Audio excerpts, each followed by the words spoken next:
Բարևձեզ, Արևմտյան Հայաստանի հեռուստաընկերության հերթական լուրերն են։ Լույս տեսած է Western Armenia շաբաթաթերթի 126-րդ թիվը։ Արցախ հազարամյակներու հայկական ներկայություն են մինչև Փռնի հայաթափում։ 1992 թվականի մայիս 18-ին ազատագրվեցավ Փերծորը։ Արցախի ազգային ժողովը դադարեցրել է Փաշինյանի բարակտիչ հայտարարությունները։ Սերունդներ ջանցեք դուք ցես, ազգային ինքնաճանաչման գոչ։ Արցախի շուրջ 30 թանգարաններ եւ հավաքածուներ քոյապանական սպառնալիքի դակ են։ Հովիկ Աբանեսով։ Դերսիմի 1938 թվականի ողբերգությունը սերունդներու հիշողության մեջ։ Ուիլյամ Սարոյան, Մարտասիրության եւ հիշողության գրողը։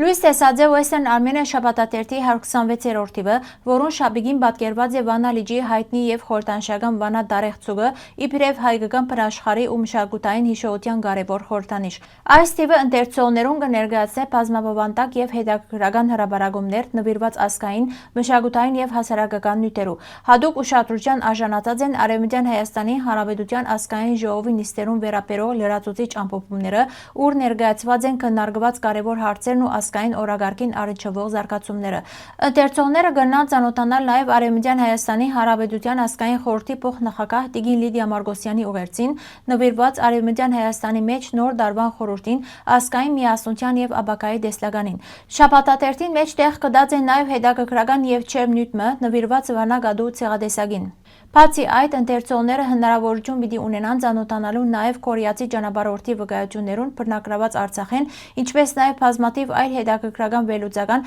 պատմական եւ մշակութային նյութերու։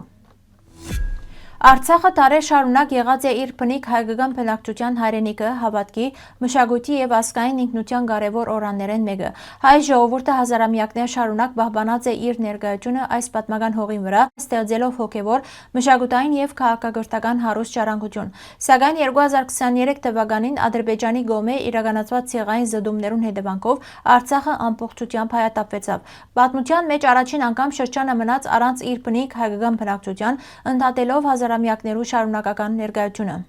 Այս ողբերգական իրադարձությունները ոչ միայն մարդկային ճակատագիրներու խեղում են, այլև լուրջ հարված շրջանի պատմամշակութային ժառանգության։ Չնայած Փռնի դեղահանության, Արցախը կշարունակե մնալ հայ ժողովրդի պատմական հիշողության, ինքնության եւ արդարության պայքարի անբաժանելի մասը։ 1992 թվականի մայիս 18-ը հայ ժողովրդի նորագույն պատմության ամենանշանակալի օրերեն մեկն է։ Այդ օրը ազատագրվեցավ Փերծոր քաղաքը, փանալով ճանապարհը Հայաստանի եւ Արցախի միջև։ Արցախյան առաջին պատերազմի ամենածանր շրջաններուն Արցախը գտնվեցավ շրջափակման մեջ։ Հայաստանի հետ կապը վտանգավոր ու անկայուն էր, իսկ բնակչությունը գապրեր մշտական պատերազմի պայմաններուն տակ։ Հայկական ուժերուն համար գենսական նշանակություն ուներ Փերծորի միջանցքի վերահսկողությունը, որովհետեւ անիկա միակ ուղին էր, որով կարելի էր ապահովել մարդոց սնունդի, դեղորայքի եւ զինամթերքի տեղափոխումը։ 1992 թվականի մայիս 18-ի առավոտյան հայկական ջոկատները քանի ուղղություններով սկսան գործողությունը։ Թեժ մարտերը յետ քաջողեցան վերահսկողության տակ առնել Փերծորը։ Փերծորի ազատագրումը շատերու համար դարձավ ոչ միայն ռազմական հաղթանակ, այլև ազգային միասնության ու քոյաբայկարի խորհրդանիշ։ Մայիս 18-ը մինչև այսօր կհիշվի իբրև Արցախի պաշտպանության եւ հայկական ուժերու կարևոր հաղթանակներեն մեկը։ 2023 թվականին Նիկոլ Փաշինյան փակեց Փերծորի ճանապարհը, հանձնեց Արցախը, իսկ այսօր կփորձե ամբողջությամբ փակել Արցախի էջը։ Արցախի ազգային ժողովի խմբակցությունները դատապարտած են Նիկոլ Փաշինյանի արցախցիներուն վերաբերող բարակտիչ հայտարարությունները, զանոնք համարելով անընդունելի եւ ազգային համերաշխության հակասող։ Անոնք ընդգծած են, որ Փռնի դեղահանված արցախցիներու արժանապատվության հաշվին քաղաքական շահարկումները անթույլատրելի են, իսկ Արցախի ժողովրդի վերադարձի իրավունքը սակարկության ենթակա չէ։ Հայտարարության մեջ նաև քննադատված է արցախցիներուն պետական աջակցության նյութին շահարկումը եւ գոչ ուղղված է դադարեցնելու հասարակությունը բարակտող հրդեհապանությունը։ Բարույր Սևագի հայտնի պատգամը «Սերունդներ ջանցեք դուք ցես» այսօր ալ կհնչե իբրև ինքնաճանաչման եւ զգոնության գոչ հայ ժողովրդին համար։ Այս մտքին շուրջ իր անդրադարձին մեջ Արմինե Կոտանչյան կվերաիմաստավորե հայ ժողովրդի պատմական փորձը, սխալներն ու շարունակվող բադրանքները։ Հեղինակի թիդարկմամբ հայերը երկար ժամանակ հավատացած են, թե ներողամտություն ու զիջողականությունը բարձր արժեքներ են։ Սակայն պատմությունը բազմիցս ցույց տված է, որ աշխարհը հաճախ կառաջնորդվի ուժի եւ ազգային շահերու սկզբունքով։ Հոդվածին մեջ նշված է, որ հայերը հաճախ վստահած են սուտ խոստումներու եւ արտաքին ուժերու, գրգին վերադառնալով նույն պատրանքներուն։ Հեղինակը նաեւ գշեշտե, որ օդար ուժերը օգտված են հայ ժողովրդի վստահութենեն եւ դկարութենեն, դիրանալով հայկական հողերուն։ Սերունդներ, ջանցեք, դուք ցես պատկամը գտարնա ազգային ինքնագիտակցության, քաղաքական ստապության եւ սեփական ուժը ճանչնալու գոչ։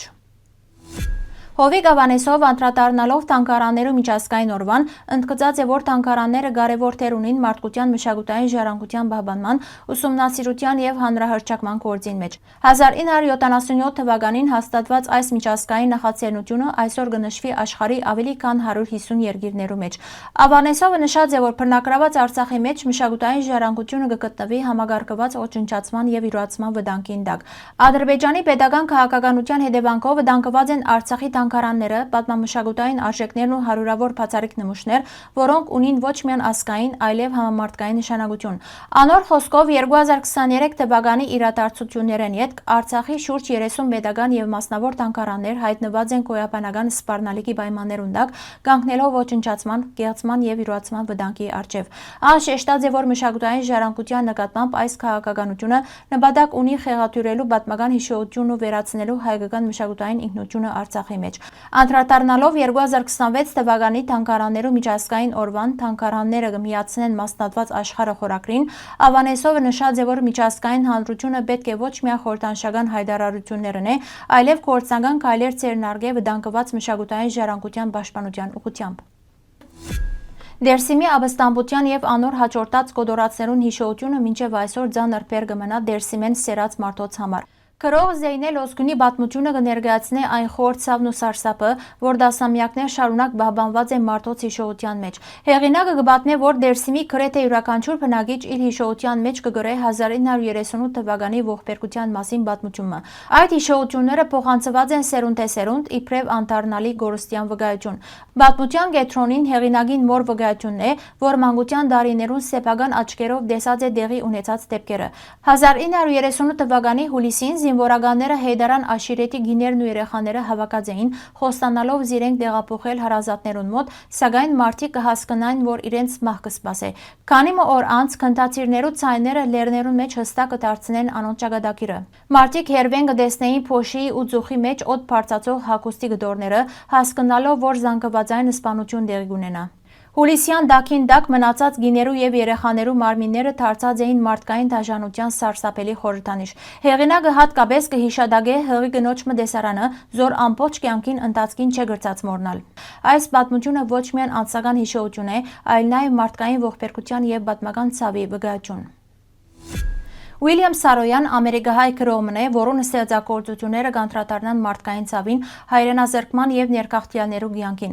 Ան ծնած է Ֆրեզնոյի մեջ Պիտլիսեն քաղտած հայկական ընտանիքի մեջ։ Մանկության դժվար պայմաններուն մեջ մեծած Սարոյան վաղ տարիքեն սկսած է գրել բարձ ու սկացական լեզվով։ 1933-ին տպագրված է անոր առաջին պատմվածքը։ Ան գրած է 60-ը ավելի ստեղծագործություններ նվիրված մարդուն, անոր հույսերուն եւ արժանապատվության։ Սարոյան բազմիցս այցելած է Հայաստան, իսկ անոր աճյունին մեկ մասը կհանգչի Երևանի Գոմիդասի անվան բանջոնին մեջ։